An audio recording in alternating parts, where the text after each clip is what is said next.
Um, I'm just going to start with a question, and the question is, Keri, why did you do this? I don't know. It's hard to explain when you imagine how weedy this work is. I did it mostly out of curiosity. I working in the field for so many years, and particularly at Sundance, and watching all of the changes that happen, and being, I think, in this sort of in the front row seat, especially in Sundance, in terms of the shift in the acquisitions and what was happening with financing. Um, when I left, I started a production company. I was doing a lot of other projects. But the strike was coming, and I was carrying this curiosity. I was hearing about so many people working on different ways to intervene in the system and think about the system, but it felt like people weren't necessarily talking to one another, and there wasn't a really great overview of where to go and what was happening. And so I applied for a fellowship at the Shorenstein Center, which was just getting up and running in terms of working in film. And now I think I saw on here, Sarah Archambault is on here. They have a great research arm now that works a lot in documentary. They weren't doing anything in independent media that included scripted at the time. But I just made the case, this is media in the public interest, and we want to survey what are the opportunities and what are the challenges. And I thought it would be primarily an interview project. And so I Mhm. started out, and I started just talking to everybody I knew, and then being introduced to new people, and, you know, 200, probably 250 people by the end. The list of people I interviewed is on the document. But out of those interviews, what was really clear is people were thinking about their section of the system. They were thinking about their problems as filmmakers, as producers, as distributors, as exhibitors, but there was a real overall lack of understanding of the audience and what the demand for the work was. And that's where the second phase of the research came, which ended up being the most prominent in the summary. But we didn't start the audience study until last, I guess, February of this year. And then we hired a bunch of, it's all in the report, but we hired a bunch of vendors, and we worked on that data part of the study, sort of tracking the audience. And that took the remainder of the year, which is why it took a whole year. But yeah, so it was the interviews first, and then this sense of, let's see if we can get a feeling of audience behavior and where they're watching, and that might be something very valuable to contribute back, we thought, to the field. Right. Okay, great. So curiosity, the strikes, and I guess a masochism, maybe. Because I was like, and how do you feel about it now?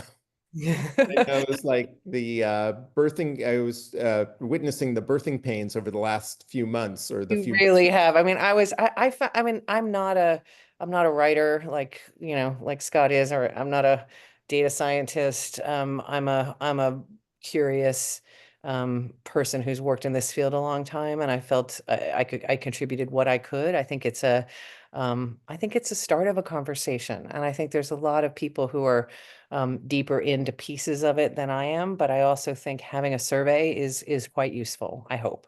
So. Yeah, yeah. Scott, do you want to, I think you wanted to ask about the nature of independent film or something along those lines, which I think would be, you're muted. You're still muted, Scott. No, you're still muted, Scott. Here, I wish I could, I don't think I have the power to unmute you. There, There. there, we Thank got you. you. Yeah, you had to unmute me. I was just going to ask you, was there any reticence that some people had in talking to you? Like, what were the type of were there You points know, where I people were unwilling to go into further detail or? Yeah, there really was. I mean, asking people flat out, how many subscribers do you have at all the niche services I could get to, or asking people who had startups to tell me what they were working on. Sometimes even asking sales agents or producers to talk about the specifics of deals. And we found this, I mean, many of you know, during the last decade or more, there have been plenty of efforts, distribution advocates, Sundance, and others, to get some data transparency in the field. And so I think there's still a lot of reticence because people don't want to be perceived as not having succeeded with their film or be defined by a number in a certain way. Everyone's afraid of other people talking about that. But, the way I approached it was saying, I'm going to treat these interviews as confidential. And if I come back and want to use something either attributed or specific that only came from you, I will come back to you Mhm. and ask. And so all of the quotes and all the stuff have been not written by the people, but approved in Right. that. Mhm. Yeah, cool. Um, and then Scott, did you want to ask about the branding of how identifying independent Yeah, I film? mean, I was interested in the methodology you used to sort of come up with your data set of films, and de facto kind of define what independent film is for your report. And then also maybe some of the types of films that are independent that maybe aren't included in the data set that might Yeah. in the future. Yeah, I mean, I think it's an area, it is very hard. When you think about independent film, you think, of course, it's that describes sort of how it's financed more than anything else. Some people would say, and I think it's true to some extent, there's a gestalt of independent film. It means it's personal. It means it's not mass market IP, or you can imagine the sort of feeling things that could apply to an independent film that was released by Focus, which is a division of Universal, or Searchlight, which is a division of Fox. I mean, a division of Disney. But I think we wanted to look at films that were actually financed independently, because Mhm. what we were concerned about was, how can somebody who's not being commissioned by those big entities. So we ruled out films that were commissioned, Mhm. or where the money was in very early. But we didn't rule out films that were bought by those entities later if they were made independently. So that involved creating a data set. There's no way to find that. You can't go on a platform, or to Nielsen, or to any Parrot Analytics, or any of the people we worked with, and say, hey, we want films that were financed independently. They don't have that data set. It doesn't exist. So we had two approaches to get at it. The first one was, we created a data set, about 350 titles, and we did it very manually. We went from 2017 to 2022. We wanted to see sort of the peak of the streaming, 2017, 18, 19, even into 20. And then we wanted to see post-pandemic. And we started at the very end of calendar year 22. So we didn't have the full 23, sorry, 23. We didn't have the full 23 years. So we did 22. Um, those films, half documentary, half scripted, we selected from films that were, oh, sorry, I should also say US. Our, Mhm. our study is US only, and that's a big gap.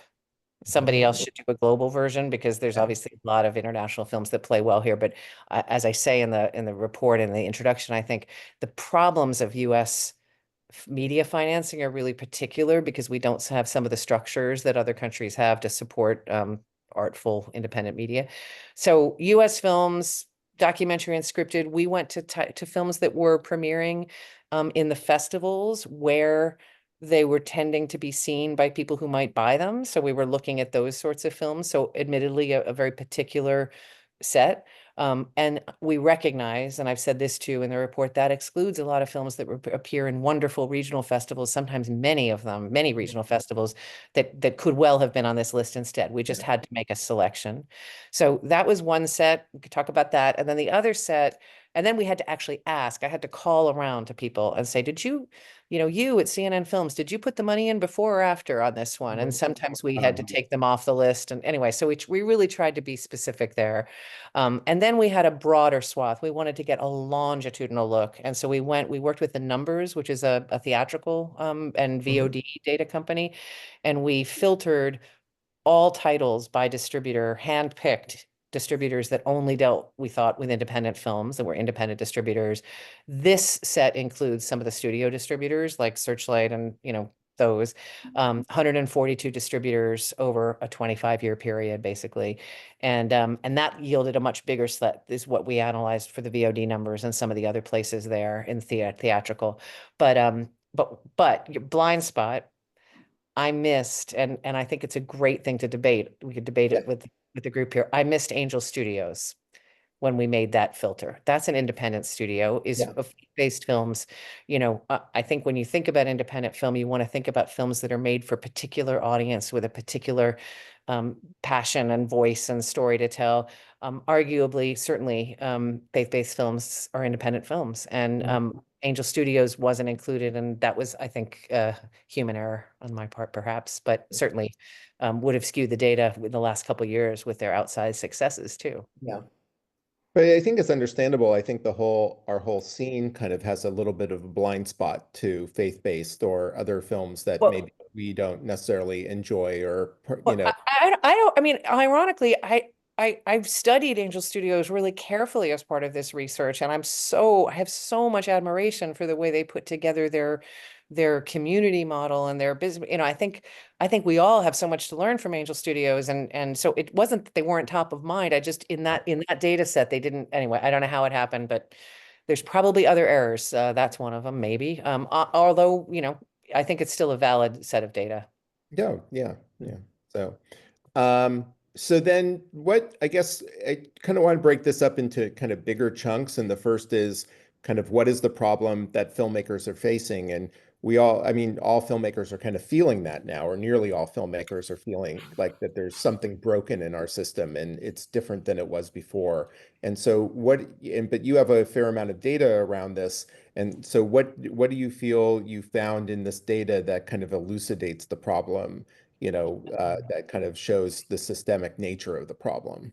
Yeah, I mean, I think I'll say what it is today, and then I think we should come back. It'd be really interesting to hear both of your perspective on how cyclical this problem is, because this is a problem um, of the 2010s, right? Mhm. Let's just say it's a problem of what people expected when the streaming bubble began to happen, and then what happened when the floor fell out of that. And the way I describe it, um, it was a tsunami, right? A tsunami of money, a tsunami of change, a tsunami. And we're not alone as an industry to have this happen to us. But um, when streaming began to sort of be the more prominent way that people are seeing something at home, and when the power in streaming got consolidated in a few companies, and when those companies decided to invest a lot in independent film to get their libraries off the ground, we all know it was the golden era. Well, and then, but we know going back to the early 80s that independent film in the US got started because of home entertainment. Right. So whether it was VHS or as an industry, I mean, there were independent filmmakers before that, but as an industry, um, Miramax wouldn't have existed without, the home entertainment to make that happen in those early years. And I think um, as VHS gave way to, DVD gave way to pay cable, all the different things that happened, streaming could have just been another one of those. But the difference here is twofold. One, the monopolistic scale of the few companies now that dominate our viewership in that space, and you can see that in the data, how much of viewership is coming through just a few portals. And then those companies deciding that once they'd reached a certain scale, they could do better from a business perspective, engaging their audience, their global audience, with more mass market content and with content that was local to other countries, and all of which is I think additive to the entertainment ecosystem, but very bad for for independent film in the sense of there's many, many fewer opportunities to be bought at a price that covers your budget. So then you look, well, how are you going to make that up? If you don't have home entertainment, it's really hard to afford the marketing for the theatrical and the, and so looking at transactional VOD and free streaming, which are really the two places that you can go without a gatekeeper. Hmm. The money per film is really tough in those two categories these days, and there's different reasons why. But I think the core problem that needs to be solved is if we're going to be financing independent films with independent financiers or foundations or grant, however it is, and there's no way to recoup most of the costs on most of the films, how sustainable is that? Hmm. And what do we lose as a culture as a result? So you're asking me what the filmmaker issue is. I think that's really, for me, the core issue. Yeah. Yeah. I mean, for me, it was interesting because for me, like the big break in the system happened in '07, or that's what I personally experienced. And there was a Hmm. huge huge break. Like I think the following year there were three sales at Sundance, which is similar to the recent break when then one year there was three sales at Sundance. And I still remember that year there were three sales at Sundance, and then one or two of them fell apart over the next year. And so Mhm. ultimately, and then one got picked up again at TIT. Like that's how bad it was. Like there were Mhm. three sales. And then Yeah, the it's streamers, never been great. I just think we got no, this Yeah. expectation it was yeah, going to be great, but it was. I think the difference, though, is the reason tsunami is it wiped out the delicate infrastructure that was there on the beach, right? yes, It just yes, wiped it exactly. out. And Yeah, that's different because you're thinking about, okay, well, we can take this film from window to window to window to window. yeah, We can really maximize the way we get audiences to see it based on word of mouth, based on the niche that it's Mhm. serving, based on the time we have, and we can be patient salespeople and filmmakers in that respect. And I think that's really both the audience habituated to an instant thing. It burns through content very quickly, and those windows are not the same. right. Yeah, Yeah, as someone who has produced a lot of equity finance films, I mean, it's never been a good business. It's always been very tough. No, The first no. thing you always say to an investor is, you have a very good chance of losing your money. But there is always there was a possibility of a significant either recoupment or upside, and you knew that that possibility exists, even if the odds were small. But it was real. It was a real possibility. And now I think it's just increasingly difficult for me to sit across the table from someone for the reasons that you've just laid out, knowing that if I'm not one of those three films that gets a big sale, then the fall off is so extreme. Yeah, yeah, it's that gap between the haves and the have-nots, and who's in the and what type of films too. And Yes. I think we also need to think about what is the effect on films that maybe speak truth to power in a different way, and that Mhm. ruffle the feathers of the corporate ownership, or that it's really hard. I mean, we've seen that with everything yeah. from, yeah, we've seen it. So Yeah, it happened a lot in the last year that it there. did. Yes, I don't need to, you all know, but yes. Well, no, and I don't know if everyone knows, but there's a definite, and that's the problem with monopolies that are controlled by oligarchs, is that you have a situation, you have a media ecosystem that's controlled by very few people with very political, very particular ways of approaching media, not wanting to offend, trying to go for middle of the road, or even to the extreme of wanting to only promote certain political viewpoints. And there's already, in talking to sales agents, there's a chill on, politically oriented content. A few films get through, but like you just hear from sales agents that certain films aren't being touched Mhm. because it's just too risky for them in a sense, or it's risky for Yeah. anyone And involved. I love the fire of what you just said. I just think it's a business, right? Mhm. If your shareholders or your audience is gonna, sometimes it's not what the oligarch's point of view is. Sometimes it's just what's best for that business, but it's not necessarily what's best for the society. And I think Right. when you think about something that's driven by that sole profit motive, it's tricky. Yeah, yeah, yeah. So it was interesting in the report you kind of document how, I mean, everyone's feeling art house attendance down, festival revenue down from ancillaries, but to see it all documented in that way is, you know, can be kind of depressing. But we'll get to the hopeful side in a little There bit. is hopeful side. I feel like you Yeah. started very dark No, here, no, and there is no. that problem. You got to start. To me, it's a narrative structure. You start with the dark and you work towards the light, right? And I'm seeing a comment. I'm just looking at a comment about it's not just monopolies with the streamers, and um you're talking about international gatekeepers and funnel. It's true. There are a ton of gatekeeping mechanisms that have Mhm. always been in place, and I think that um you know I want to just acknowledge that it's not a one, but we were talking so much about the revenue model, and it's that home entertainment piece, and I think that's a little different from the national funds that exist that you described there, Sean. Right. Yeah.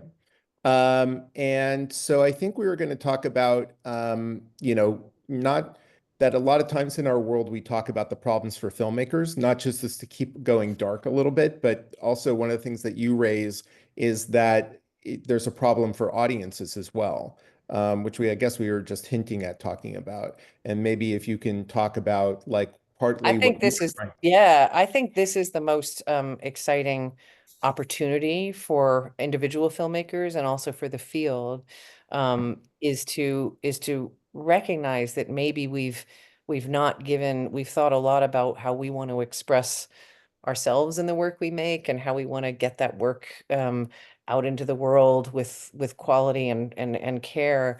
But to think about who's at the receiving end of that and how to find them and how to think about how they want to watch, where they want to watch, how they're behaving now, and then how to find them. Mhm. That feels like it's been a bit underserved in our field, and I mean that from institutions and individuals. So let's take exhibitors. Exhibitors are traditionally given the product by a studio or whoever's giving them the product, and they market their theater, but they're not really sort of marketing to an audience for a particular movie. The studio's doing that marketing. So, and they don't have that quite same relationship with being able to target market to their audiences. But I think theater going, we can come back to theater going if you want to talk about that specifically. I think there's, the reports of its demise are premature. I think, there is definitely new energy coming back, continues to come back, and I think people will come out to a theater for the right films. But when you look at people who want to watch at home, it's a majority of people now, and we have to just acknowledge that. And with the windows having collapsed, what we're finding is, in the data, is that people are less likely to rent or buy a film because they know it will be coming to their subscription soon. And even though I think the business people thought, well, if it's a shorter window between theaters and being able to watch at home, more people will buy at home because of the subscription. The you can look at the data on the VOD numbers for indies. It's not really good at all. And there's some Yeah. obviously notable exceptions, but and then on the mainstream subscription services, we found that people are moving. So the big subscription services are winning clearly, and they're great, and that includes some free ones too. But people are moving from paid subscription to free. So we're seeing a growth in Tubi and Roku and the smart TVs and the other places you can watch for free. The pricing here with multiple subscriptions is killing people. That's why there's so much churn. That's why this free stuff is so much more valuable. And people are moving even within the subscription category to what Nielsen calls other, which basically means too small for it to track, but it includes things like Canopy, Criterion, all the smaller networks. And so if those smaller niche services are growing, there's so many of them, no one's aggregating quite enough audience, but the category is growing. So it suggests that people are looking for something outside of the mass market, and that free is one place to go and niche is another place to go. Educational is pretty exciting, I think. Mhm. So those are some of the bright spots we find. But tracking the audience as a mindset and understanding who they are, what do we know about their demographics? We scratched the surface of that. We did get demographics on all of our Nielsen data. We did get demographics on our survey, but Mhm. the theatrical box office has no demographics, for example, really. There's Right. Yeah. I mean, I guess this kind of skipping forward a little bit, I was going to ask, but it kind of brings up the issue of control. One of the issues being that I think you pointed out is kind of data asymmetry and control of audience through data. And you could say that I think in a sense you're talking about it now as kind of determined by the markets themselves or by the companies themselves. Certain companies decide to do data and they succeed more. Other companies don't do data, they don't succeed. But do you feel like there's, and I'll just be a little hot here again. Do you feel like there are some predatory practices going on by if not monopolies, the conglomerates that exist that kind of Yeah, I mean, smaller I think players? I think certainly what I heard from people who are either creating smaller channels or selling their film individually is that the terms that can be extracted by the companies that have the eyeballs aggregated, Mhm.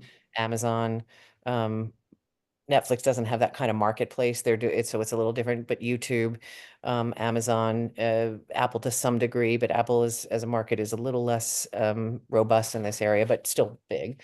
Um, they're charging more. They're charging more for visibility, they're charging more as a percentage depending. And so I think we can see on the margins how this can really affect the economics of an individual film. And more to the point, if you can only reach your audience through those big companies, you're never going to really get detailed. You're not going to own that audience. And owning that audience is what's key to be able to remarket to them, to be able to really engage with them, to make them feel like part of a fan base, a tribe, evangelists. And I think for independent film, that's especially important. And if YouTube has the data, they'll give you some, but you're Mhm. not going to have that direct relationship in that way. So I think and it's interesting. There's work going on in the EU right now. There's a researcher who I really admire over there named Michael Franklin, who I talked to about this work,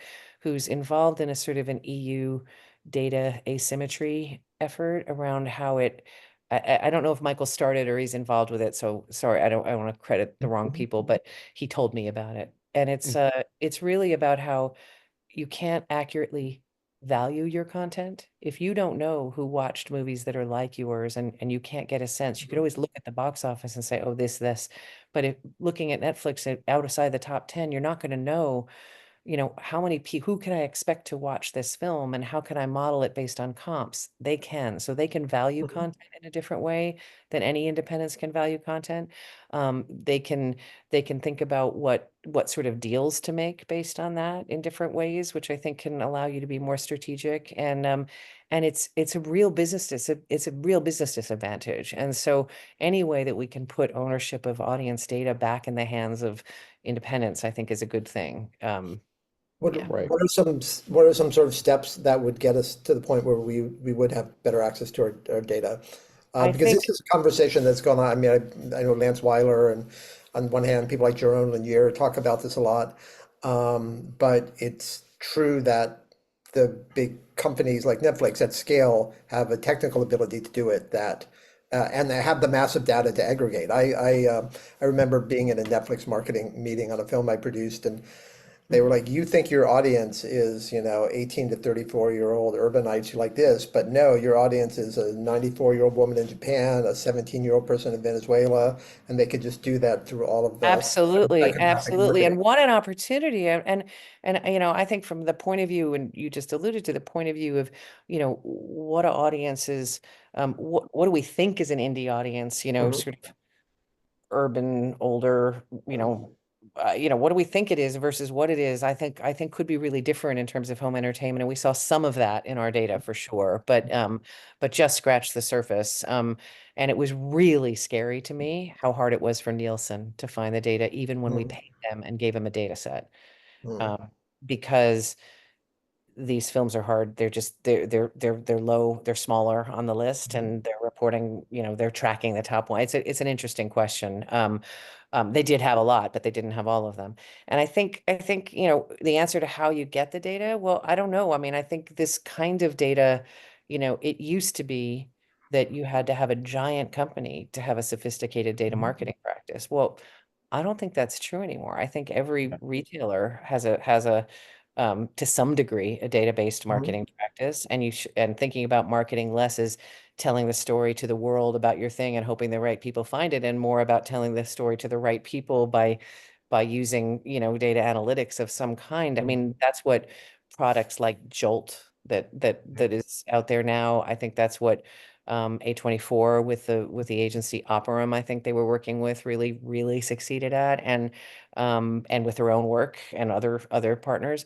So, I think it's possible, but it is expensive. And if you only have a company that has, a few aggregated audience members, you're not going to have the money to spend on that. That's why I think it has to be some kind of collective effort. It could be policy related, it could be entrepreneurial, it could be learning the next generation of these skills that may come with AI. I hate to say, but there's probably technologies that will become more and more accessible. The other thing to think about, I was talking about someone about this yesterday, is the idea of, yes, they may be watching on Amazon, but if you can give them social things to do, if you can give them ways to engage on your platforms, then you do have some data and you can use it ethically. But you do have more. You're able to build a list and build a thing. I know, John, you do a lot of that work, so I don't want to step on your expertise here, but No. I think, no, I've been, this is a conundrum that's kind of faced our industry for a while. And it's, I mean, 15 years ago, I kind of came out with that new 50-50, that 50% of your time and effort and money should be spent on making your film, and 50% of your time, effort, and money should be spent on connecting your film to an audience. And even if that's not a hard and fast rule, it's like even 70-30 is hard for nearly all filmmakers to kind of accept, and people have resistance to funding for that or raising money for that, because then they're nervous that their investors will go, oh, what do you mean you're not going to sell the film? You're going to have to distribute it yourself. Like, what's going wrong here? And like, why is this happening? but And that I, can be real power, right? You're keeping right. your negative, your yeah. Yeah, but I've even talked to, there's filmmakers who have even raised the money and then spent it on post because, I just talked to someone the other day and, okay, if I'm going to raise the money, what should I do? And I said, put the money in escrow, Mm. create a system where you can't touch it. But I don't think I don't want to be too specific on individual filmmakers, because it's like, it's the same kind of capitalist thing or problem with capital. It's like you blame the creators. It's like this is a systemic issue that we don't look at as something that needs to be addressed on a system-wide level. And that's one of the things that I thought was great. We're jumping ahead again a little bit, but like one of your recommendations or a number of your recommendations deal with how we as a field need to engage with marketing, and data being part of it. And maybe you can talk, like, several of your recommendations, or in fact, if not most of your recommendations, had to deal with marketing in one fashion or another. Yeah. And so you want me to talk about marketing specifically, or Yeah, we can, I Let guess, me sorry, go Can ahead, I just Scott. jump in and read one comment, which I think is a good one, from Ricky in the chat, who says, also from my experience working in tech, big corporate data is not nearly as trustworthy, accurate, or reliable as they want you to think it it, is. And I just, I'm thinking, I'm taking a trip to Mexico, and I got to brush up on my Spanish, and I just signed up for a Spanish language app, and I use the Apple hide my email feature so they don't have my information. And that's just like a tiny example. But I guess the reason it works for Netflix is that it's a closed system, and all these, they're marketing to other people in the system.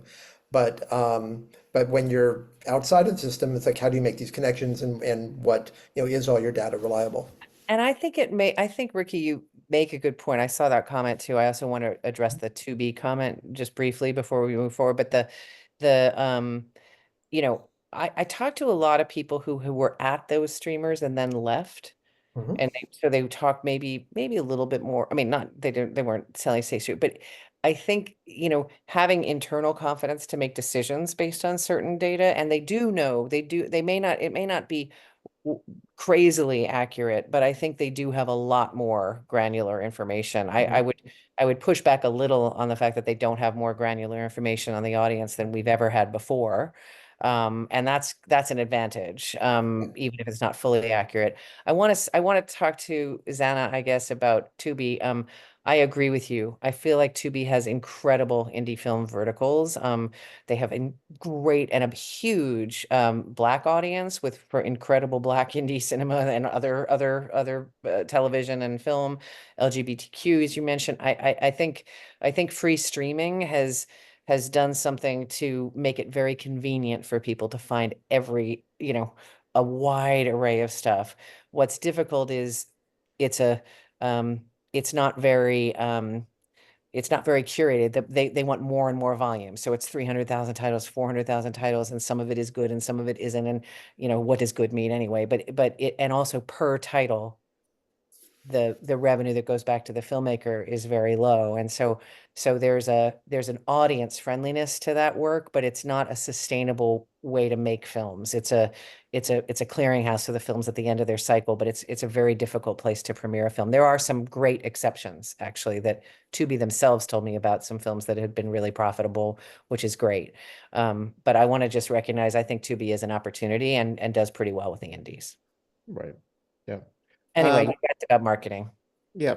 So well, let's one of the hopeful things that's like a centerpiece of your research and is like on the front page of your key findings is the audience size for independence.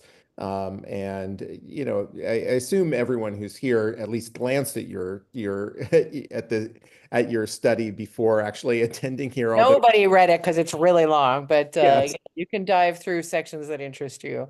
But But can you yes, just talk the, about the high points a little bit in terms of yeah, I mean, like I think what you're the talking about the potential is? audience. Yeah, Yeah. you know, we did a national, for those of you who haven't had a chance to look at it, we did a national survey, 50 states, US adults, 14,000 plus people, which is a really big survey compared to what a lot of these surveys are, and demographically weighted and tagged to represent the population.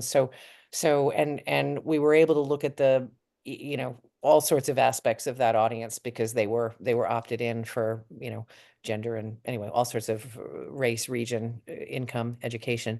So that study, we asked about viewing habits for movies. You can go and download the whole study. Evan Shapiro did the study with Publishers Clearinghouse Insights, which is a firm that does this work. So you can download the whole study. You can see all the questions. I summarize it in my report, and then we pull some of the key findings. But it was from that that we identified what we're calling the potential audience. And what I was curious to do is see what that potential audience is and then see how it compares to who's actually watching and where. So that's where the headline in the study comes from. The Mhm. potential audience we identified is much bigger than the people who are actually watching. So we believe that there's about a fifth of all Americans, maybe more. So 60, 70, 75 million people who are interested in this work. Some of them may be casually interested, some of them may be passionately interested. But that's what the survey revealed in multiple questions. It wasn't just one question. It was different ways of coming at it. How many of you would subscribe to a service dedicated to independent film? 77 million people. How many people would consider themselves definite fans of documentary, of independent documentary? 57 million people. How many people, definite fans of independent scripted film? 51 million people. So we looked at overlap, we kind of cross-referenced all of that, and we came up with the estimate of 76, 77 million people.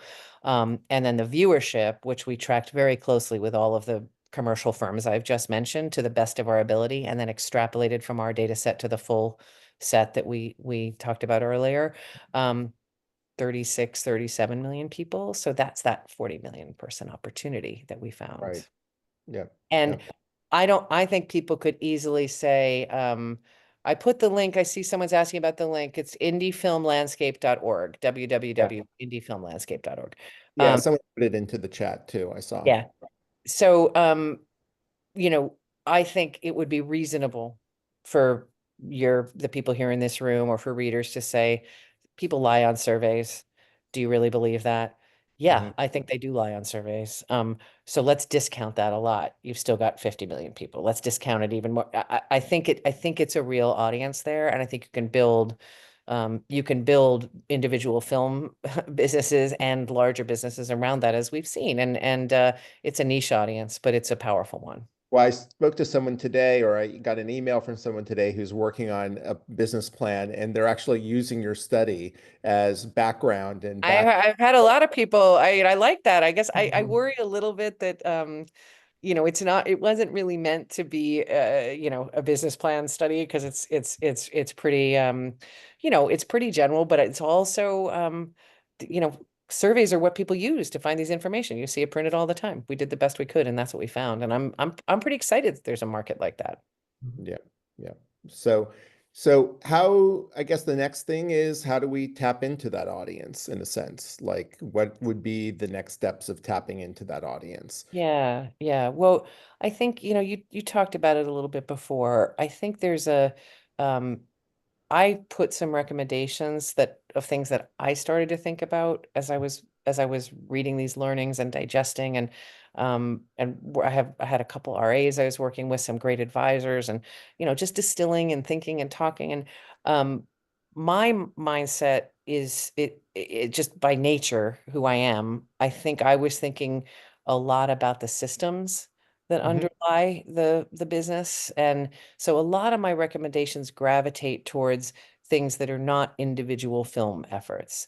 I want Yeah. to, before we talk about those, I want to say, I would just want to mark there is incredible innovation in finding those audiences being happening on a film by film basis by entrepreneurial producers, some of which you've profiled on webinars and some of which are detailed in the independent distribution section of the report that I did. So if you want to, if you're interested in that, go read that. It has a link to all the tools that are being used. It has a whole drive of case studies you can take a look at. And anyway, lots of stuff happening there. And John is obviously at the forefront of that. Um, so I just recognize that's a way to find audiences. But my interests were about what could we do to shift the system? What could we do to think a little differently collectively? And Mhm. I think getting people to collaborate is really hard, and getting to people to feel like they're not giving something up to work with others. It's a structural challenge that needs to be thought of, but starting at the very hardest and going through some others. There's two very hardest ideas that I think are the most exciting. One is some kind of alternative streamer that is made up of a coalition of independent financiers and distributors that would come together and recognize they all have their own brands, they all have their own businesses, they all have their own strategies, but they all need to aggregate an audience that they can learn something about and engage with. And doing that together is far more efficient than doing it separately. And so that idea, detailed in the thing, I don't know how practical it is. I'm thinking I'm hearing a lot of feedback about that idea, some that it's wildly impractical, some that it's interesting. So that's one. The other, I think, really important idea is policy, and what could our, what could we as a country decide that we value about media that isn't just commerce. And we see peer countries all over the world, Mhm. not just in Europe, all over the world, investing in storytelling, investing in cinema as an art form, investing in documentary in the public interest. And we have those infrastructures with public media, but it's under threat, Mhm. Mhm. especially now. And we don't really have a lot of other infrastructures for that. And so how do we think about getting carve-outs from the businesses that exist to support this sector, which is what's happened in the EU in some cases, through to actual public money or philanthropy money to create institutions that can give a bit more support to this work. And so I think policy and a collective streamer on the business side are two of the biggest ideas, but other ideas include, I can't remember them all, but this idea of thinking about branded content in a different way, thinking about ways to finance your film that comes with marketers like brands are that actually know about audience and know how to get to them and care about them, that can help you with that. It sounds really scary because you think, well, am I putting my story in the pocket of some, making it an ad? But I think there's a whole new level of brand work that's happening now that's really interesting. I thought about Tubi, just as one of your commenters did. Could the field come together and create a vertical on an existing free streamer like YouTube or Tubi, looking at what Frontline is doing on YouTube? Mhm. It's amazing. They're really doing incredible work and getting a lot of audience there. Mhm. Look at what because they have a brand, and they're kind Yeah. of doing it more than just an individual film. They're doing it around the bucket. If you could think about a way to have a free streaming vertical that had more collective power from the independents in some way, that could be quite interesting. It doesn't exist right Yeah. now. I mean, Mhm. you would think that that could exist. I mean, verticals on transactional video was something that was happening since the beginning. I mean, Sundance had a vertical. Virtually every small screen had, like I on did a iTunes. panel. I Yeah. asked them when I interviewed them. I asked Tubi about that, and then I was on a panel with Sam from Tubi, that IndieWire did maybe a month ago.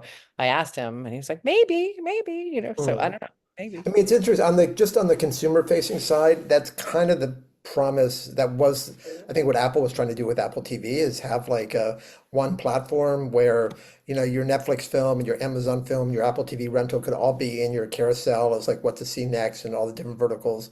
And then of course not, they didn't get Netflix to buy in, and I don't think they got Amazon to buy in. Maybe they're now, I can't Yeah, remember. but that will have. I mean, we're going to have, I believe, and this has nothing to do with the study, Mhm.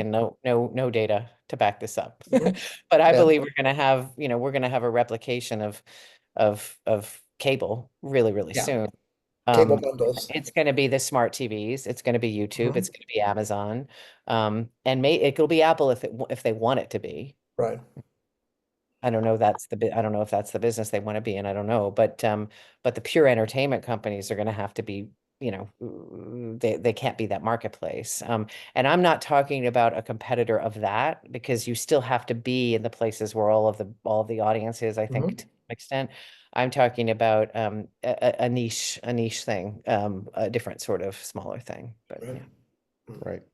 But you also, and one of the other things you talk in terms of marketing is kind of investing, doing field investing in marketing and, seeing what's work and trying to do it on a field level because people don't have the resources to do it on an individual level. Like I think you mentioned also the theatrical exhibition doing that, film I festivals doing I that. do, and I think that collective marketing effort, I've heard a lot of people talk about that. What if we did, what if we took a tool that's being used on a film by film basis and got some investment to provide that to every community art house theater in the country, for example? Or what if we, so that they can have a sophisticated data marketing practice that helps them because we did a survey. One of our partners was the Art House Convergence. Love those theaters. I love that organization. And we asked them to sort of estimate, not estimate, tell us who came to their theaters, how many attendees do you have? And then we said, okay, how many social followers do you have? How Mhm. many social media followers, how many members, how many email list subscribers, and the multiple between people coming and people that were already leaning in on their lists was like a fourth, like 4 times more on their list than attending. So just right there, you could be being savvier if you had those tools. So that's one example. Same with film festivals, the same gap existed. I think that's a big opportunity. Yeah, yeah. I've been saying that, there's all this research that all the, for on the documentary side, there's research that impact producers do on in every single film. There's all this audience aggregation data, on different kinds of levels, either specific audience member data or partnership organization data, and it's all bifurcated, like knowing that, and there's a couple of people we've talked about having some sort of kind of consolidated database that people could kind of in some way buy into or license. Well, It- yeah, I mean the distributors, I think credit someone like Tom Bernard at Sony Classics. He's been saying this for a long time. I would buy that data if a theater had it and they wanted to, whatever worked for roadside attractions film that was targeting X audience, and I have a film 2 years later that's X audience. How do we market back to them? And that kind of stuff could easily be done. It would have to be done equitably. It would have to be done in a way that was transparent to be ethical, but I think it could be done. yeah, cool. Um, I think I saw a comment up there about, sorry, I'm just looking back up. Yeah, someone wrote YouTube is the largest network TV equivalent. Yeah, YouTube is really, really big. Although Disney beat them on Nielsen Gauge last month, I think because of sports. But yes, they are the biggest, and yeah. they will continue to grow. And part of the reason is because they're the second largest search engine in the world, connected to the largest search engine in the world. Indeed, but also because they're not differentiating between creator content and professional content on YouTube Yeah. TV. They're putting them all on your home TV. What they know, though, is that people want a home television experience that's different than what they do on their phones, and that's why they're moving into that market so aggressively. Right, right. Um, how do you feel about, because there's a number of people and you even talk about creators in your study, like YouTube creators, and I know a number of other people in the space, like how come filmmakers can't be more like TikTokers, and Mhm. how come there's a market there, and like why don't filmmakers become TikTokers? And to me, it's always felt like that it's a different art form in a sense. And what was interesting, part of what I want to talk a little bit. There's this book that I highly recommend to everyone called Filter World, and Love that book. it's about the flattening, how algorithms flatten content, Mhm. and and it really talks about how all platforms, not film platforms, music platforms, social media platforms, basically, and this is something that I was going to bring up earlier, but might as well bring up now, this kind of algorithmic flattening of content. And Really bad. and how the algorithms favor certain forms of content that are kind of like that, like on TikTok, for instance, that don't really have anything to do with storytelling. And you could try doing storytelling on TikTok, but it potentially, I'm not saying it won't, but it potentially would have a difficult time taking off because of what those algorithms favor, which is actually I almost like think, is almost like in music, he talks about how music favors ambient noise. And so the algorithms push ambient noise. And so the TikTok videos are almost like the visual equivalent of ambient noise in a sense. yeah, I think all the first of all, I wouldn't want to make a value judgment between there is some good stuff on TikTok, right? There's some serialized content that's interesting. There's some incredible voices emerging. Same with same with YouTube. Um, but I think I think they will say in terms of longer form storytelling where you have some depth to what you're doing. Yes, you could chop it up in pieces, and some people have done that successfully. It's pretty rare to be able to successfully serialize in that way. It's not what those platforms are designed for. And so the algorithm is going to, obviously, the algorithm, as we know from Facebook and X and everything else, is going to prioritize what gets the most clicks and angry responses and sensationalism and all of that. But even on entertainment platforms where maybe that polarization is less of an immediate issue, I think take Netflix.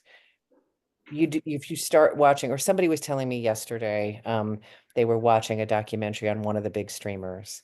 And usually when you watch something on one of the big streamers and you don't finish and you come back, it's somewhere on your home screen, nowhere on the home screen.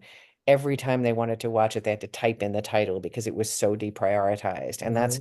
And that's, I think, pretty common actually. That's a choice. That's a design choice that the companies are making, and that disadvantages smaller things. And so I don't think it's specific to social media. I think it's an algorithm. No, and so in the book, he goes through every single creative industry and how it affects every single creative industry. I was just bringing it up in terms of social media, and I also didn't mean to disparage any content, particular content. No, no, no. uh, I just wanted to Just think say that that's not what we're here for. We're talking about something specific, right? Yeah. yeah, yeah, and that, but it's interesting that you can try to do that, but it's a certain matter of kind of bucking those algorithms, or which speaks to creating alternative systems with alternative algorithms, other alternative discovery engines. Or let's boldly think about what it looks like to have a more human-centered, curation. Yes, you have to have algorithms. You have to be audience centric. You have to see it's convenient for an audience to be able to have a good algorithm that recommends good stuff, or stuff that you would like. But there's got to be a balance. There's got to be a Yeah. balance. No, and Substack. Somebody just mentioned Substack. I'm pretty obsessed with Substack as a Mhm. model. What yeah, works. and Yeah. yeah, I'm obsessed being on it, obviously. I'm only on it like a reader, right? But I subscribe to a lot, and I'm I currently only on it, well, mainly on it as a creator currently because it does take so much time. But and I just lost my train of thought. So well, let's go to what this commenter Yeah. about Substack and YouTube. They weren't talking about the idea of selling directly films on Substack. They were talking about using those channels, um, YouTube, Instagram, TikTok as marketing, and Substack and getting the people who already have fan bases in your category to help you market. Well, that's what A24 is doing so well. I mean, I don't think you had a lot of people, a lot of celebrities going on Chicken Shop Date um, Mhm. until all the A24 people started to be on there, right? I think and so I think really looking at how TikTok and other platforms are building places to promote yourself. Look at the political rate. I mean, people are going, that's where people were going to promote the candidates this year. So I think certainly that's true. And when you think about marketing and discovering audiences, whether it's film by film or brand by brand, you have to be in those places, and you have to think about the fan bases there that you don't need data on to know that fan base is like your fan base, Yeah, probably. I mean, the conversation that John and I did with Kurt Ravenwood, the producer of Hundreds of Beavers, which I think is, one of the real indie success stories of the year. It is, yeah. They talk specifically about TikTok, and they sort of made the decision not to do their own TikTok content because they didn't think that they would be good at it. But they researched who the influencers were Exactly. that were they thought would like this material, and they reached out personally and got those people to go to screenings, and then those people created their own TikToks in their own voice. Uh, Exactly. yeah. Exactly. And that's what TikTok is for. It's just for self-expression. And if you can find fans that are going to be promoters, Hmm. that's what that net promoter thing is what you really want in Yeah. marketing. And I think equally, I've just lost my train of thought, but equally you can Letterboxd is an example of that too. A lot of companies are using Letterboxd Yeah. to, yeah. I mean, there's Yeah. so much potential letterbox. I mean, there's a comment here in the chat about the frustration of the inability to find reviews on independent films. As someone who runs a website, which occasionally does reviews, and reviews are really hard. It's like it's hard to aggregate them at mass. Like we don't have a full-time like paid reviewer, but so many people I know, like Letterbox is the default now in terms of reviews. I know filmmakers who do not read their mainstream press reviews, but they read all their Letterbox reviews.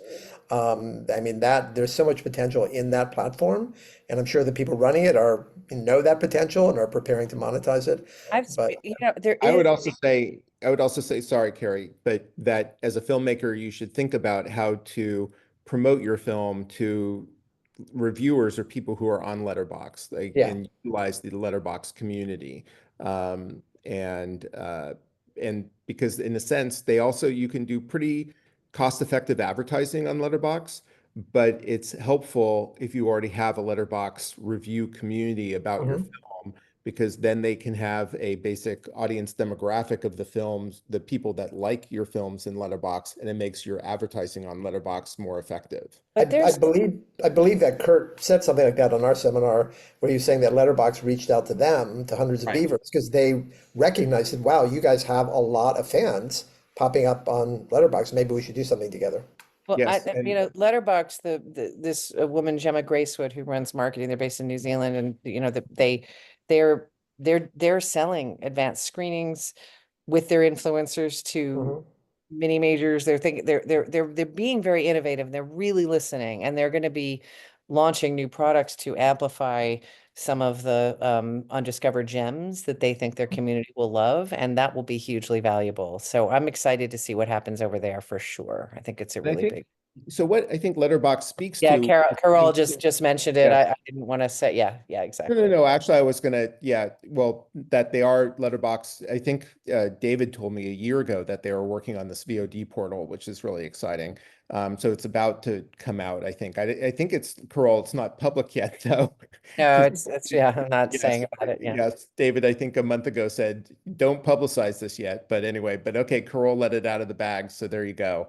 Hmm. Um, and but the notion of curation, I think is super important. And like you were mentioning that earlier, and I think in a sense that's what Letterbox is it's a community, it's a social, it's an interesting social network of reviewers and curators, because what are your reviewers but curators?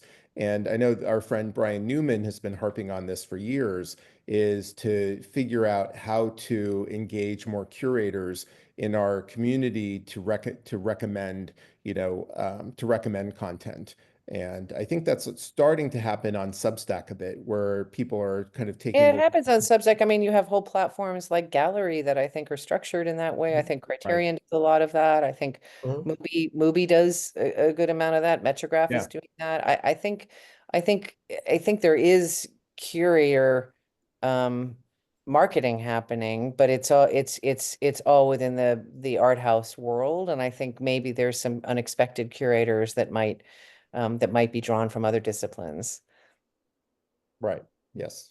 Are you just having a little chit chat with Carol over there? Is I that was what? just like, he was saying it's Republic. So, okay, I guess it changed in the last few weeks, or at least since David told me. So that's fine. So cool. So, all right. So I think we can kind of open to, I mean, we're already open to questions, There but Yeah. was one about educational. Can I just talk about that for a yeah, moment? Because yeah, it's yeah. one, I'm sorry, it's off the screen now, but it just flicked by.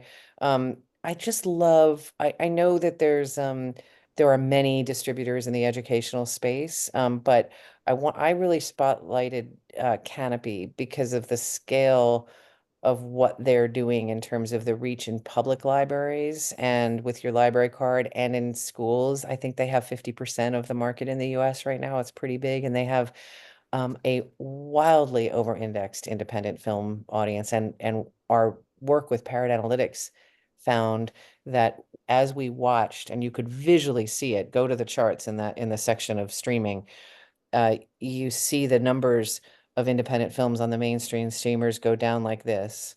And then in the Nielsen chart, you see something called SCR movies, which means movies that are not exclusive to any one platform go like that, goes way up. Well, cross-referencing that with Parrot Analytics, the top platform where our films were found by 2022, 23 was actually Canopy. So it's this place where people who want to actually catch up on some of the best work that's out there can find it. Now, is it going to solve the monetization problem we talked about? Maybe not immediately, but as things get put into curriculum, you get more money. It's just a really interesting space to watch. And I think I love what Canopy is doing also in partnering with distributors to actually invest in films and making things possible. I feel like there's exciting growth. And in a way, I hate to say this too loud because I don't want them to get, they're a private company, but um, they're a kind of a public media. I mean, if you can use it with a library card, it's being subsidized by the government, and it's a thing. Yeah, I'm going to toot the Filmmaker magazine horn here just 1 second because the issue that we're sending to the printer tomorrow has a great long article by Dan Mervish, who really is someone who when he takes on a topic, he just goes so deep in it. And it's all about selling independent films to the educational market. So he talks about Canopy. He also talks about like standard def DVDs in like selling them throughout the Midwest. And there's really startling things of just a number of public libraries that still buy standard They def. do. They Yeah. definitely do. They definitely do. But I think, and I want to read Dan's article, Yeah. and I also think I do want to say there's tons of other great educational distributors, not just Yeah. Canopy. I'm Yeah. using it as a sort of a stand-in because Right. of its scale But I right think now. Canopy, I think they Well, got taken out of New York City libraries. I mean, the No, they're price, back. They're back. are they They did. back? Yeah. In the report, I go through because I actually interviewed a Hmm. bunch of librarians because I wanted to make sure that they were not big because of, you know, Hmm. something bigfooting around, or there was a little bit of backlash on Canopy at one Yeah. point, I think, because they were charging more, the packages were such, and yet they Right. had a lot of leverage. And then they changed their model. So I include a lot of that in the educational section here, and some of the interviews with the librarians and some of the articles about how they then came back into New York. And I Mhm. don't know, I spoke to librarians at University of Pennsylvania and the public library in Arizona and different. It was interesting. I learned a lot about that space. Yeah. so your report's like 260 I pages, right? can't. I know. I know. Wait, hold it. But then you have all this background stuff that you link to. So really, Yeah. the report's like 1,000 pages. But okay, well that was my own fault. My summer was Huh. really unfun for that reason. But it's just like there's so much. So one thing I just want to parse a little bit, like I wouldn't necessarily call Canopy a distributor. I would call them more of a platform in a sense that distributors access, because unless they've changed recent, they don't necessarily engage with independent filmmakers. It's hard to, they generally get content from other distributors. So Yes, they other do, and they get them educational in distributors they get or them in digital bundles. distributors. But I Right, think there are some exceptions, John. I think there's a right, few cases where they've identified a film that might be right for them and then gone after it right. with a distributor. And no, that's that Yeah. you may be right. I guess I'm saying as a category of exhibition. Yes. So Yes. let's differentiate between distribution and exhibition. This is something Yeah. Karen Shen taught me, and I don't say it enough. Exhibition is where your movie is playing. So the theaters, TVOD, subscription, I'm going in order, free streaming, niche streaming, and then educational, et cetera, airlines. Exhibition, distribution is the method by which you get it to all those places, right? Or in the Right. windowing and all of that, the strategies around it, I guess, is semantics, but it's kind of important. Yeah. So there is a question here that was highlighted. So Keri, in your opinion, and what is the best way for an indie film to gauge audience demand before launching into prep production, even if you have financing based on your research? Is there a way, like, is Yeah, there a way? I wish I had a good answer to that, and I think it's a super smart question, but I think My research didn't go into that at all. I didn't look at identifying, audience at a script stage or at a concept stage, movie by movie. That wasn't what we were doing. But um, so I would just be guessing like anyone else. But I think we talked about some things, is looking at, where you don't have data, you can still look at comps that are like your movie, and just like the studios do, and say, okay, what did that movie do, to the best of my knowledge, even if I don't know its exact ratings and audience demographic, you'll know, did it sell? Did it play in the theaters? Where was it offered? If it was in certain platforms where there is data, Mhm. um, VOD is one. You can get it from the numbers. It's not very expensive. You can get all the VOD data. Yeah, I would go get some data, yeah. and try to really understand it. And then I'm sure there's ways also to work with some um, smarter marketing people than I am to find out how to test concepts. But I worry about that because I think that feels a little odd for our sector.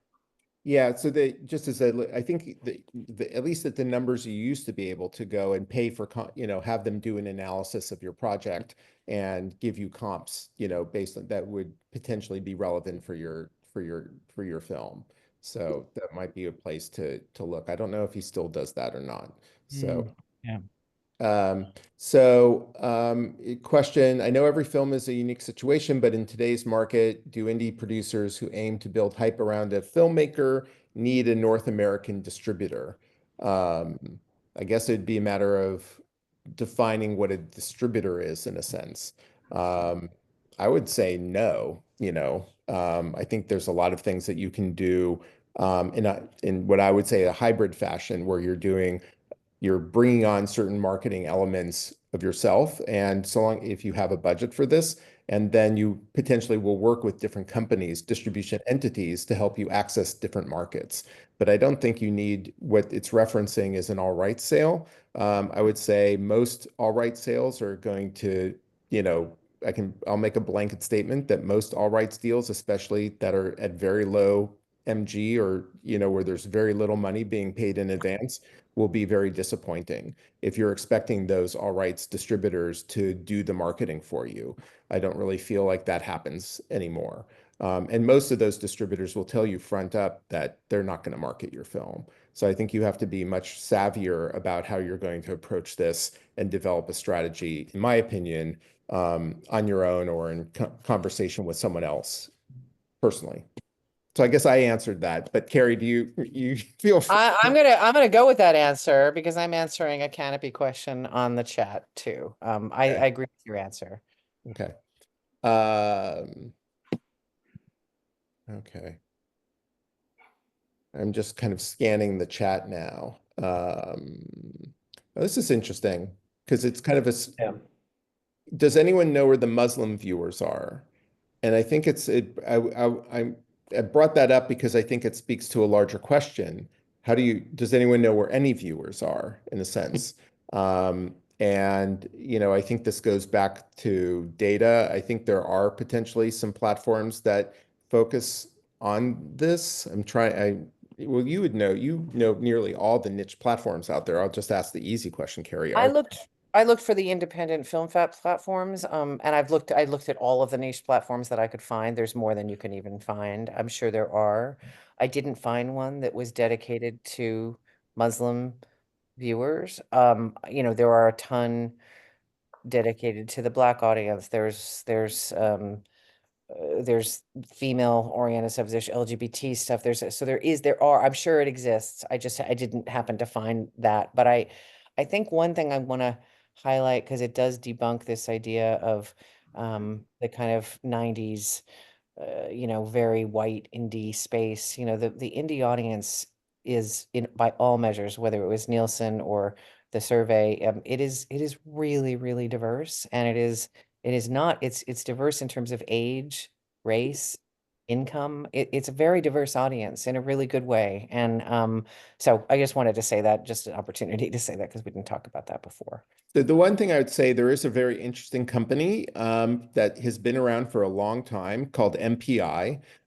which has renamed itself a bit called Watermelon Media. They're the ones who are releasing Israelism, and I believe they are Palestinian owned. So if anyone was going to set up a channel for some sort of streamer for Muslim content, they might be people to reach out to if you're interested in this and see what they're doing in that regard. And they've been around for quite a while. They have a good reputation, and it'll be interesting. I'm supposed to be doing a case study with Pulkit from Israelism to see kind of, and hopefully they'll have some VOD numbers by the time we do the case study to see how it worked out with MPI. So that would be one company to look at potentially in terms of Muslim viewers. So, but I think it also just goes to the whole notion of that we're all looking for audiences and how to access kind of like more advanced techniques in order to do so, as opposed to just kind of swimming in the dark in some fashion. I guess in a sense, the old school way would be is to look for influencers online who are speaking to that audience, look for partner organizations that are speaking to that audience. I mean, this is old school kind of like, organizing impact producing and also look at other films who have spoken to that audience. And I would say speak to those filmmakers, try to reach out to those filmmakers and ask them how they access their audience. These are things that I commonly say to filmmakers for any kind of audience. All right. I'm taking the liberty of randomly responding to a few of the questions on the chat. I don't know if that's appropriate. No, that's okay. Go for You're it. the boss you're the boss of me here. I don't know if I'm doing it right.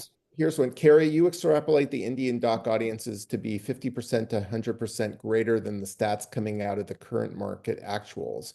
So why do you think they aren't accessing this content now? Maybe because they won't pay for it. They're in small towns, don't get access to theaters. They can get it online. So what's the gap? I guess the question is, so there is this big audience and there is content available. So what's the disconnect? I think we've talked about that a little bit, but maybe I just wrote the answer I wrote the answer right Oh. below. Just because it is sort of the core of our conversation about the fragmentation and the difficulty to find. I think it also the last sentence there alludes to something that we haven't talked about, and I think we have to just name it. I talk about it briefly in the study, but there's a lot of films. Yes. Yeah. And, it's really hard. People have talked about critics and influencers and word of mouth and how do people trust what among all the choices, how do they trust what to watch? Even if you find let's say on Tubi, there's thousands of movies, which one is going to be the good one or good for me? And that's something that's hard to stare down because people certainly no one who cares about this field would say, don't make your film. You have a story to tell. You have whether it's a personal story or aesthetic you want to convey or a social change you want to see, that's why this work is so important. So it's not about too much, but in terms of market forces, it's more than the market can probably bear that's being made in terms of recouping investment. And that's where this marketing and curation and all these things we've been talking about are so critical. And that's a really hard thing to say and to hear, but I think it's true. Also, Yeah. just the competition out there for other Other forms of ways, and other yeah. forms of films. I mean, in New York City, the rep scene is booming here, and you can go to the Metrograph, and the searchers will sell out, and then maybe the independent film in the other screen is like 20 people there. Well, Um, actually, all the repertory stuff is doing much better than the new stuff, especially the yeah, doc, I mean, much better. I talked to one well-known independent distributor who told me that the half of his company, this library titles, is totally killing it, and the new titles are the ones he has a problem Yeah, with. And then at the exactly. same time, you have all these other forms of media that didn't exist when we started Filmmaker magazine, podcasts, YouTube we've talked about. I mean, I'm really interested what the Memory guys, the production company in LA are doing. They produce independent films, but they just launched a podcast series, a video podcast called Doom Scrolling, that's kind of left political, but they've gone over 1 million views in 8 episodes, and that's probably more than have seen any of their films that they've produced. Interesting. Interesting. Yeah. But Yeah. I think like looking and like y'all you're doing both of you shining a light on people that are doing the hundreds of beavers or what you Right. just mentioned, people that are really innovating, the more to shine a light on that and the more to get those innovators away from the sort of slightly ineffective and inefficient individual film innovation and getting people to sort of recognize common threads that don't feel threatening, that can allow them to do more, whether it's some of the ideas I'm tossing out or something totally different. It sounds like from reading the chat, a few other people are interested in the platform thing on their own. And I think it'll be interesting to see whether you can do something as big as that or whether you end up, finding smaller, more hacks Yeah. I mean, that can. this person in the chat, Anon says, aren't you saying that because there are so many films, marketing is a dividing line?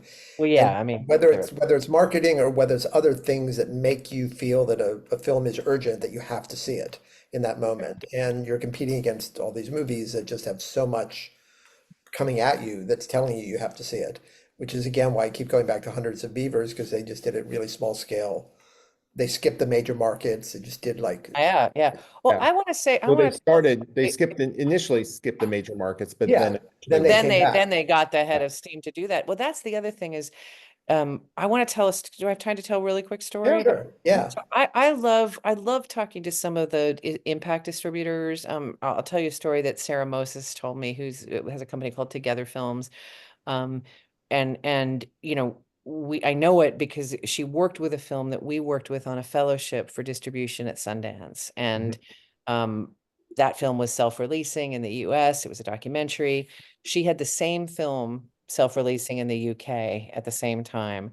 And on our side of the pond, um, that film was put into the traditional indie theaters, which are those art houses in those metropolitan areas. And then what Sarah Moses did was went on Facebook and found the community of people who were affected by the central subject of the film in the groups where they were discussing it, and then sorted them by zip code, and then found out where the clusters of people were closest to Wow. theaters and brought the film to those markets, and they outperformed the US in the UK by like 10x Wow. by That's not going automatically by using data, but not data that like you can't get. It's a data that you have to be, I guess, smart like she is to get, but it's accessible. So I just think that kind of example, that kind of case study is a really important thing to think about. As you mentioned, the hundreds of beavers going into smaller markets first.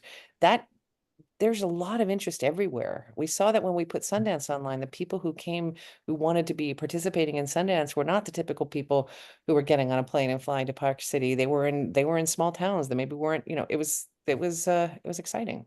The thing about Hundreds of Beavers, they didn't just go to any small town. They went to where they felt and Yeah. knew their That's audience the, was. that's the same Yeah. idea of Sarah. I was just giving Yeah. another example. I Yeah. totally. Yeah. Yeah. Exactly. Cool. Um, okay. So I think we maybe have y- closing thoughts, or are there any last questions? Oh, the one thing is, yeah, well, I just double down on, it's just not that there's so many films, but there's just so much content for people to deal with in general. If you deal with, there's 2,500 years of content uploaded to YouTube every month. Oh, Uh, no, I know. yeah, But you know what? Let's debunk one thing that came out of our survey, which good. this is a good positive note to end on for movie lovers. People still love movies. Young people still love movies. Mhm. Over 70%. I can't remember the exact statistic now, but it's in the survey section. How many, and actually it's in the theatrical section too. The people that say I'm a movie lover, I watch multiple movies a week, and the young people that are doing that is still a very, very high number. Like a majority of people Mhm. in the country. And that's, I think, is a lot. Oh, movies are dead, or people don't want to watch movies. It's too long, the attention Right. span. I just truly don't think that's true. Now, they may Mhm. be watching them at home and on their phone at the same time and on TikTok at the same time, but it's happening. Yeah, great. I think that's a great note to end on, actually. Um, Great. Well, thank you so much, Keri. Thank you, Thank you, Carrie. Scott. Thank you for having me. Thank you, all the 200 people who showed up today. So I'll be posting the video and the transcript and some highlights on my Substack. probably in the next week or maybe 2 weeks, something like that. And so I'll email, all of you will be emailed about that. So, and great. And we have, I guess I should announce what's coming up on this Substack. I feel like it's weird to think that I have this channel that I have coming up, but I do have coming up. Alan from, speaking of YouTube, and speaking of Film Hub, Alan from Film Hub is going to talk about the potential of YouTube AVOD in January. Mm. And because he's found that that titles are doing extraordinarily well on YouTube AVOD. And then it's not decided yet, but probably sometime in January, I did a panel at Doc NYC with Jolt, Kinema, and Gather to compare and contrast those platforms and to have them talk about films that performed well, why films performed well, why films didn't perform well. So I'm actually going to do a panel with them and also Eventive, so that the four major platforms that are doing this. And I guess since now Letterbox is out, we might even add, even though it'd be a lot of people, I'll see if David wants to come on and talk about what Letterbox is going to be doing, because those are the five companies that are kind of doing interesting things in the PVOD film drop space as a way to create scarcity, create a feeling of FOMO within streaming and a feeling of scarcity within streaming, which I think is a very interesting, angle and has been successful for a number of filmmakers over the last 6 months.